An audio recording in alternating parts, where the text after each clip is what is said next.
Uh, Yes, we should be recording the second video then in the series. This one is mostly just to show you around what's on our website in Arches and also what you can find in Anconc. So you won't be looking at me too much here, which is the good news.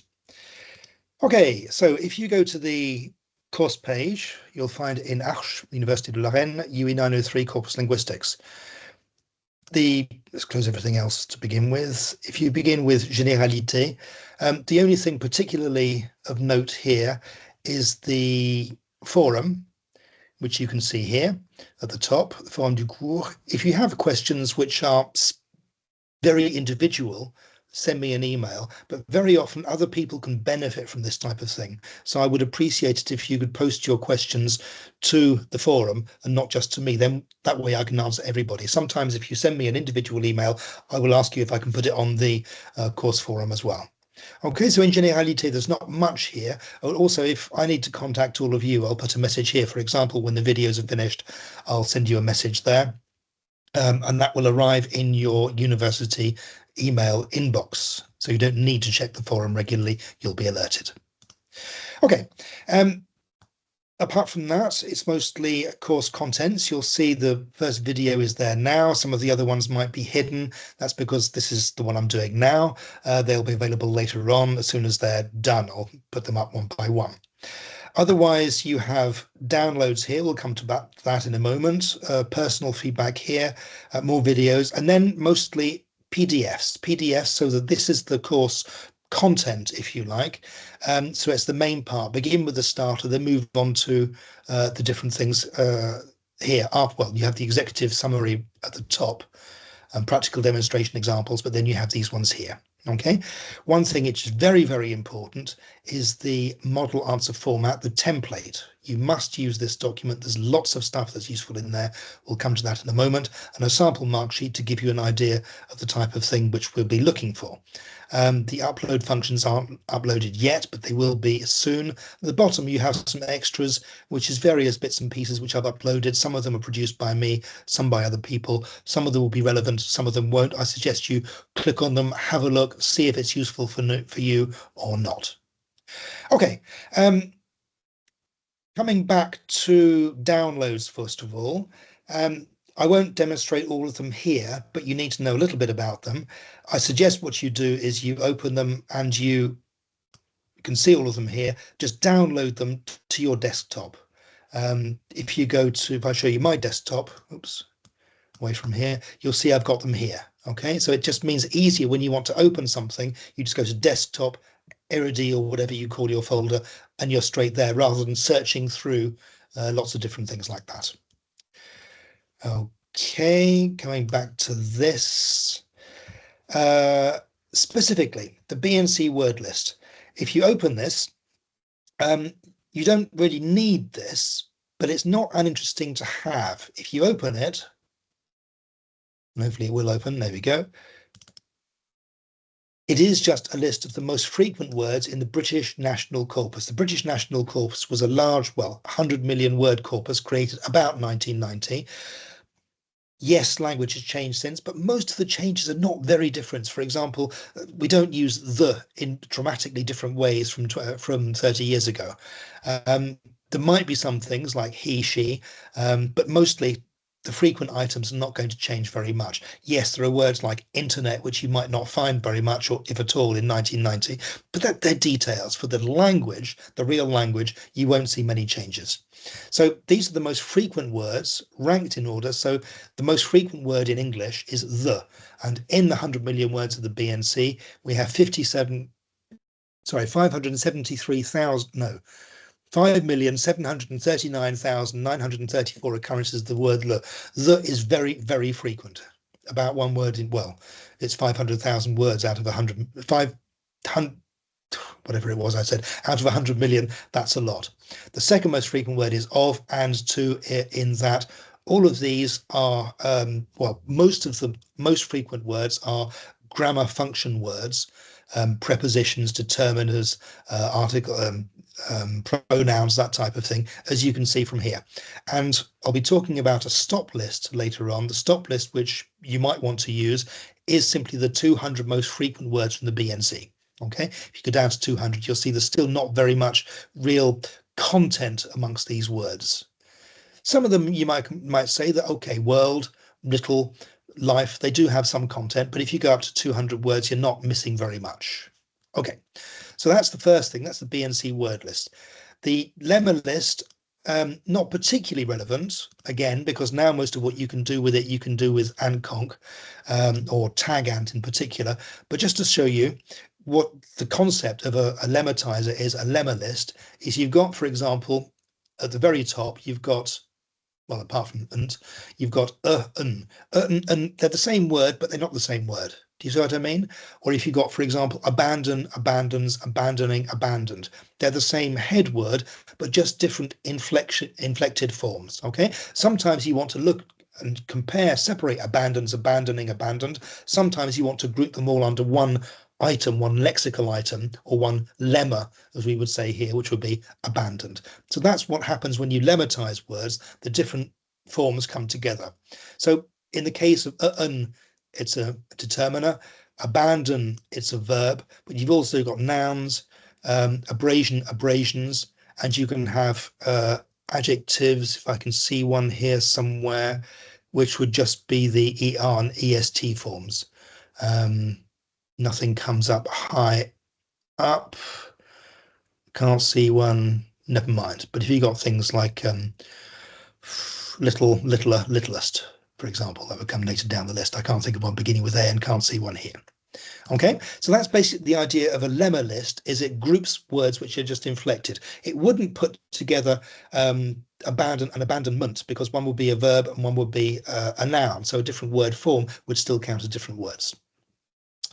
The third one is the norming norming sheet. Again, AntConc can do a lot of this for you, but it is important, I think, to have an understanding of what it means, and that you can use this here. So imagine that you have a corpus of 35,000 words.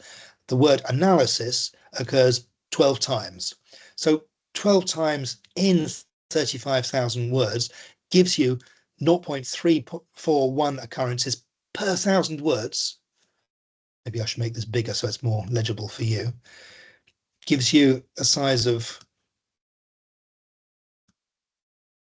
in a corpus of 35,000 words, 12 occurrences of the word like analysis means it occurs 0.341 times per 1,000 words, or 341 times per million words. So when your corpora are very different sizes, for example, the second corpus, you've got 12 occurrences, but in a corpus of 118,000 words, which is much bigger. So even if it's the same number of occurrences, given the different corpus size, the relative frequency per 1,000 words or per million words, that's the PTW, PMW, is going to be very different. So here you've got 341 occurrences per million words, and here you've got only 10 per million words, even though the total frequency was exactly the same. Okay, it's fairly obvious, but it's worth pointing out, and you can do this manually. If you can't find out how to do it in AntConc, you need to go to Tools, Settings for the particular settings. Finally, we have the stop list for the BNC. Really, we've talked about that more or less when I talked about the BNC word list. This is the 200 most frequent items in the BNC, which you can use as a stop list. So that you don't count that. If you're interested in the most frequent words in your corpus, of course, words like the, of, and, to, in are really important words, but they don't tell you about content. So sometimes you need to include them in your results, sometimes you don't. Okay, so a stop list means you can look at all the lexical items, either words which aren't among the 200 most frequent words in the BNC. So those are the various things in the downloads. If we go back to previous page, or you can just click on the fil d'Ariane at the top.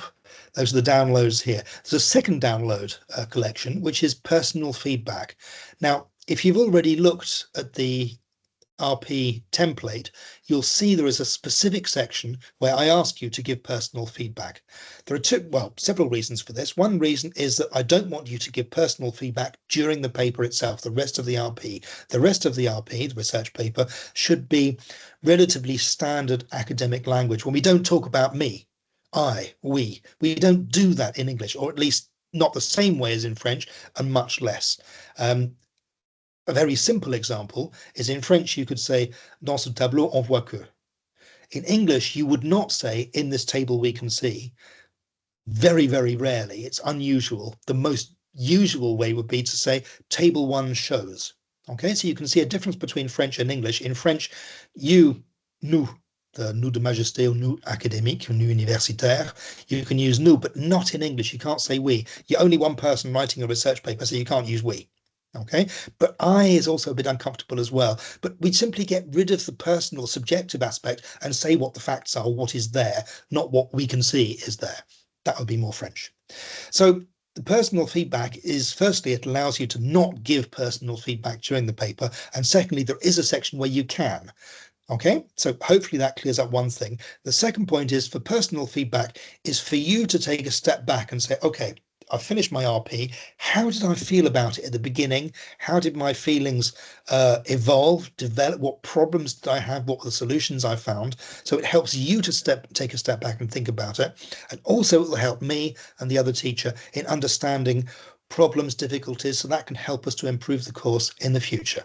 And accessoirement, I find it very interesting from a research perspective. So if you click on personal feedback, download all of these texts, okay? There are quite a lot of them. I can't remember how many there are, 120 something, I think, if I remember rightly. Download them all, and again, put them in a folder which you can access quickly, preferably on your desktop, okay? What's in these folders, in these files, each one is an individual text file, okay? So you've got, it begins with 18, that means it was 2018, student number 26, okay? So in fact, these are personal feedback sections of students before you who completed the course. It was a different version of the course between 2014 and 2018. I could have updated it from 2019 to 23 or 4.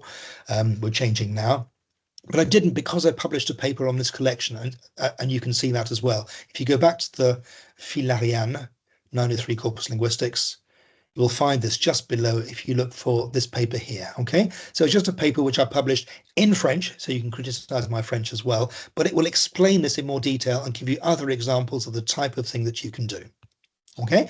But for the moment, open personal feedback, download all of these texts. So you know the ones beginning with 14 were students who completed the RP, the course in 2014. The ones in 2018, the ones who completed in 2018. Open one of them at random, just to see what it looks like. As you can see, it's anonymous. It doesn't have the student's name. It's just student number 27 here.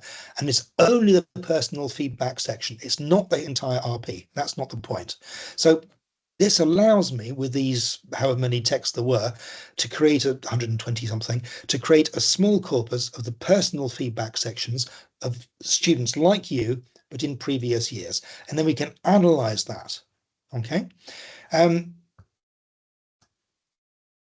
And that's what we'll be doing when I demonstrate the corpus tools in the following videos. Do note as well that not all of the personal feedback paper, sections, I took all of the ones that were usable, not just from good papers. So they include students who were producing work which was not very good, or indeed really not very good, but it also includes some excellent ones. So it's not because it's in there that it's something you should copy. Okay. Part of the reason of choosing the personal feedback sections is because, as I've said before, and I'll say it again, many students' initial reaction when they see the course is to think, oh, this is a bit scary because it's different from what you've done before. But generations of students have had exactly the same feelings, and you can explore that using the personal feedback section. You'll see that at the beginning of their personal feedback section, very often they said, oh, at the beginning it was like this, or the first time I saw the course it was like this, but later on it became much more accessible. So I'm not just insisting on corpus linguistics to make your life a misery. I'm doing it because it's useful, because I think it can help you, and you can do it. The important thing is just not to block. Okay, I think, yes, let's move on now to AndConc. In your browser, open a new web page. If you just Google AndConc, you'll probably find it, okay? Difficult to promise, but you might type Lawrence Anthony AndConc, but you'll get there. Okay. So if you find this web page, that's where everything else, some things you download from my course page, our course page, some things you download from this website. Now, Lawrence Anthony is a colleague who I've known for quite a long time. He's originally British, but he has worked and lived in Japan for quite a long time. He's a professor of linguistics there. And he's a corpus linguist, and he produces software, amongst other things. He's also very often an invited speaker to international conferences, and he's written some very, very good papers. But he produces, one of the distinguishing features of Lawrence Anthony is he produces software which is available free for the entire community. It's free. He does it only with his university funding, the funding that he has, which means there are no adverts, there are no risks, there are no, well, there might be bugs, but they're bugs which he's put in, which he hasn't solved yet. If there is something which is wrong, I found a bug in the latest version. I told him about it. He updated it, but it's not bugs coming in from the outside. So you don't risk spam and that kind of thing. Okay, so you're on the AntConc homepage, and you can find out more about Lawrence Anthony, his publications, all kinds of things. But before we download AntConc, let's go to software, and you can see quite a lot of different pieces of software here. Okay, if you go to the software page, it's still got AntConc at the top, but you've got other things further down. So you've got Ant File Converter. This is a useful program when you have, for example, a PDF and you want to have it as doc or TXT, okay, as a Word document or a TXT file. So download this piece of software. You've got the help here, which can show you how to use it, but really it's quite intuitive. When you open it, you'll see something approximately like this. Click on File, Open Files, the ones, the PDFs, and click on Start, and it will convert to TXT. The TXT results will be in the same folder where your original PDF file was. Okay, so Ant File Converter, it can be useful when you convert PDF to TXT. Okay, the latest version of AntConc, version 4, can work with PDF files, but I don't want you to work with PDF files because one of the tasks that you have to do is to clean your files. That's very difficult to do in PDF. It's much easier to do in TXT. Okay, actually what I do is I convert a PDF to TXT, then I save the TXT in a Word document, I clean it in the Word document, then I save it again, enregistrer sous or save as TXT, but make sure you use other format UTF-8 when you save as TXT, if you do what I do. Otherwise, apparently the doc files work just as well in the latest version of AntConc, so that might not be necessary at all to reconvert back. There are other things as well. Ant File Splitter is mostly for Asian languages, which have ideograms. Antgram, most of these things you can do within AntConc. And Mover, you're not, well, you might be interested in moves for the CDA course, but if that's the case, the teacher will tell you. And PConc is for parallel corpora when you have the same text but in two languages. That's not the case for us. And Word Profiler can be useful because it can tell you the words which are very frequent in English. We saw that the, etc., are the most frequent 200, 200, 500 words. This can tell you the profile of those words, and it can also tell you how many words in each file, etc. Ant Clause GUI is a tagging thing, but I wouldn't recommend that because it doesn't work particularly well with AntConc in my experience. EncodeAnt, FireAnt, Protant, all kinds of different things, but there is one more which is useful, which is TagAnt, somewhere here. TagAnt, if you want to lemmatize your corpus, in other words, you want to get, remember the example of abandon, abandons, abandoned, abandoning. If you want to group them all together, this is the piece of software. So download the software, you upload just as before with the other, it was Ant File Converter I showed you. You download the software, open it, click on File, open your files, but then you have to tell it exactly what to do here. Do you just want the lemma, or do you want the lemma and the word form? For example, do you want to just have abandon, or do you want to have abandon and then a list of all the words which come under abandon in your corpus? Okay, so there are different ways to do that. You can also tag, that's why it's called TagAnt. Tag is to add a label, etiquette, annotation for the part of speech. So is it use as a noun or use as a noun or use as a verb? Okay, they look the same, but this can tell you probabilistically, statistically, it will make mistakes in tagging, but it'll be mostly correct. Sometimes that can be useful in the analyses that you do. okay, and various other things down here. Okay, most of them have screenshots and other help that you can find. So you can go to the, I said, and file converter. You can go to the download the version here. Some of them have their own page. But going back to Anconk, so we can either go previous page or Anconk here. This is the main piece of software which you will need. So you must download this. No alternatives accepted. It must be Anconk. Okay, nothing else. If you want to use additional software, you can. If you have a particular, maybe if you've done corpus linguistics before and you know another piece of software, email me and the other teacher for CDA and get our approval. But basically, everybody will be using Anconk. Now, Anconk exists in 3 versions: Windows, that's PC, Mac, Macintosh, Apple, and Linux. 2 different versions as installer and portable. It's the installer one you want. It's the first one of each. So if you've got a Mac, use this one probably. If you have problems, try using this one. If you've got Windows, use this one. Portable means you can use it on, forget it. Okay. There are previous versions here and all of the previous versions. So some of you might have done, if any of you did my course in corpus linguistics last year, the videos were in, or previous years, the videos that I gave you were with version 3, because version 4 was very new and it still had bugs, but now to version 4.3.1, where most of the bugs have been corrected. So I would now strongly recommend you use version 4.3.1. Okay, if there's another more recent version between now and the time you start, feel free to upload that. The interface will be the same. It'll just be fixing little bugs, little pieces. Okay, there are some frequently asked questions here. These are useful. As a general discussion group, if you have a query, you can of course ask me, or you can post a message to our forum. But sometimes I don't know the answer, or nobody else will know the answer if it's too kind of technical. There's something you can't do with the tool. So sometimes you can find an answer to your question in the Google Groups discussion. I'll click on here, search for your question. Has somebody else had the same problem in the past? You can find it and download it, and not download it, and get maybe a solution. Otherwise, you could post the question yourself. Really important is the series of tutorials. This way you can actually see Lawrence Anthony yourself. It's a 10-part series for version 4.2. It's the same in version 4.3. Okay, so it's version 4. That's the important part. He happened to be using 4.2. So we click on that, you go straight to YouTube, and you can see all these different things. So that's getting started, just to click on that. This is Lawrence. Here he is. And you can watch him and listen to him. I must have got the sound off, but okay.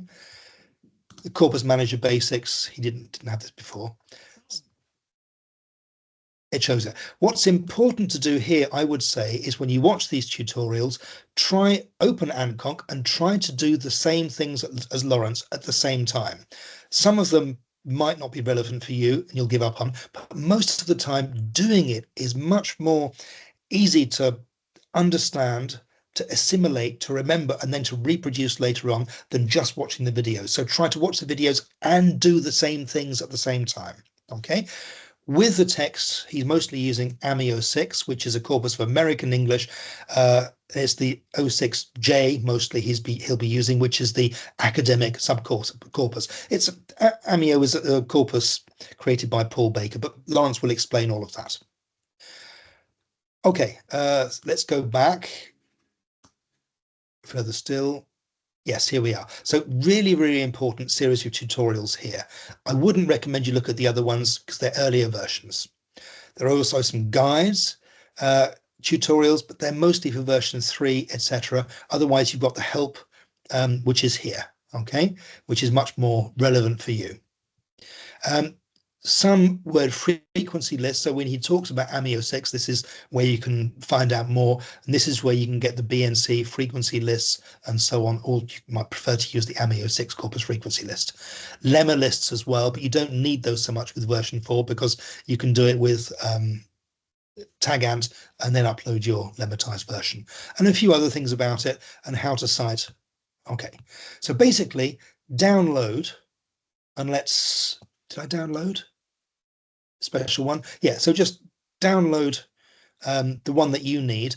The interface looks very slightly different for the Windows and the Mac because everything looks slightly different between Windows and Mac. Okay, but basically, as you can see, what I've done is I've already downloaded, oops, sorry, a special version of Ancon just for you.